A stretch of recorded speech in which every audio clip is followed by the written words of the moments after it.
7, 14, 19, 22, 1, 2, 3. ఇంతకీ ఈ రోజు కలెక్షన్ ఎంత? 7,490 రూపాయలు. ఇంతేనా? ఇంతేనా అంటున్నారా? ఒక్క నిమిషం. 7,490 రూపాయలు 50 పైసలు. 50 పైసలు. అవును, గణేష్ ఎక్కడ? మరద్దా రెక్కలు ముక్కలు చేసుకుని కష్టపడి మామ ఇన్ని దుడ్లు తెచ్చి ఇక్కడ పోస్తా ఉంటే మీరు ఎప్పుడు వాడిని అడుగుతారండి సార్. వాడు సైడ్ బిజినెస్ కూడా మొదలు పెట్టాడు. భయంకరంగా కమిషన్ పెంచేశాడు. ట్రిప్ కి 5 టికెట్లు కొట్టేయబట్టాడు. 100 రూపాయలు నొక్కేయబట్టాడు. మేము ఇంత ఇన్ఫర్మేషన్ ఇస్తుంటే మీరు దాన్ని అడుగుతారండి సార్. మొన్న ఒకేడు చేస్తారా? కాకులన్నీ కలిసి అవసరం నల్లగొన్నదంతా నమ్ముతారేటి? బట్టన్లో బాత్రూమ్లు కాదురా, మీ నోట్లో కదా పెనాలి. సీపు కడితే గిల్ల ఆడించాలి. లాడేటో చిన్నప్పటి నుంచి అయ్యగారికి బాగా తెలుసు.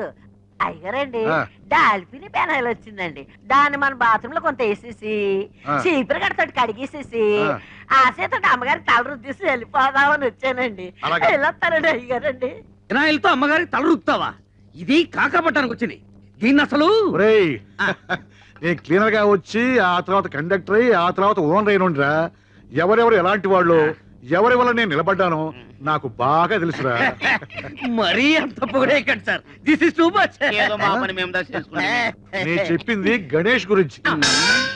అది సరే, కడియంలో వేసిన అరటికెలకి, రావులపాలెంలో వేసిన తమలపాకు బుట్టలకి, యానంలో వేసిన మొక్కజొన్న పొత్తుల బస్తాలకి ఇందులో లెక్క రాలేదంటరా? రాలేదంటరా?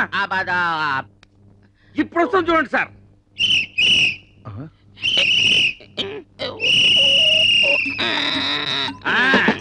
ఇది అరటి ఆకుల కట్ట, ఇది తమలపాకుల పుట్ట, మొక్కజొన్న పొత్తుల బస్తా వీడు వేసేశాడు.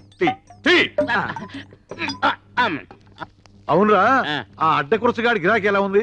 ఎట్టుండు సారు? బస్సు ఎక్కేవాడదా లేడు, టికెట్స్ ఇచ్చేవాడదా లేడు. బస్సులో సీట్లను తీసేసి ఏ ఇసుకలాది వాడుకో ఇచ్చుకుంటే మంచిదా? చూసి అవి దానికి కూడా పనికిరావురా. కుక్కల దానికి